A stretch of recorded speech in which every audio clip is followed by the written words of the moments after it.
all of this comes back to that as Christ followers, God, that we want to honor you and how we use this, that I don't look at technology as being separate from the rest of my faith. Yeah. And so it's not just, God, I want to honor you in the way that I use my money, or I want to honor you by reading your word, but it's that we want to honor you in the way that we live in healthy community when it comes to technology.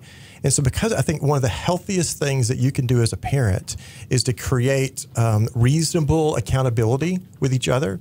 And so like for my kids here, like what happens at our house every night at 10 o'clock, what do we say? Plug in the iPods. Yeah, every single night. It's just, hey, 10 o'clock, let's shut off all the screens, because we want to get your mind focused on going to sleep, And still to this day, 9 times out of 10, it's 10:30. You still haven't plugged it up. And because we're all fallen people, we're all going to make mistakes, but it's just keeping each other accountable that, hey, we agreed this is what we're going to do.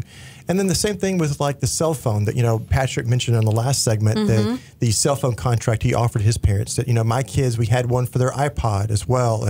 And so whether it's social media, just knowing what's going on with each other. And, my son was 9 years old the first time we had a conversation about internet pornography. And I didn't call it pornography because he's 9. He doesn't know what that means. Yeah. And so we just talked about, what do you do if a person without their clothes on pops up on our computer screen? How should you respond to that? And then when he was 11, we had another conversation. Each year it got more and more explicit because I want to create that relationship where he knows you can always come back and talk to us. My wife and I just had a conversation with my daughter yesterday, where we said, hey, no matter what happens, always know that we are the ones that we're the safe people for you to talk to. Well, honestly, it's awkward when they're talking to me about that, like about certain topics. It's awkward. Yeah. Because I don't really want to have those conversations with my parents. I'd rather have those with like a friend or something. I told them in that conversation, I was like, honestly, if something happens to me, the first person I'm probably going to tell is obviously my best friend. And then after that, it's probably going to be one of my church leaders. Yeah, a small group literature. And that goes, because like you don't see them all the time. So like with your parents, if you tell them something, you're going to see them every single day. Yes. So you feel awkward. Like, what are they thinking when they see me now? My exact words, and she'll remember this, is I said, hey, there's rarely a conversation that I have with you or your brother that's not something that I assume you already know about.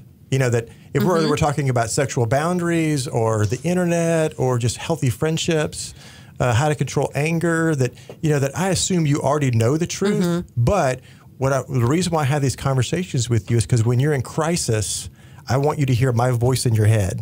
And your mom's voice and the Holy Spirit in your head, and not just the voice of your, 14-year-old buddy going, oh yeah, this is great. Let's go do this, So I feel like if nothing else, it increases their potential of being able to make a healthy choice when we're not around. My dad had told me all my life that, hey, when something like this happens, I'm always available. I'll keep you accountable. I'll be there for you. And so since I'm a teenage guy, it's basically an inevitability, like you said, like 93%. And so eventually when that did happen, I just felt this hot wash of shame when I finally admitted it to him.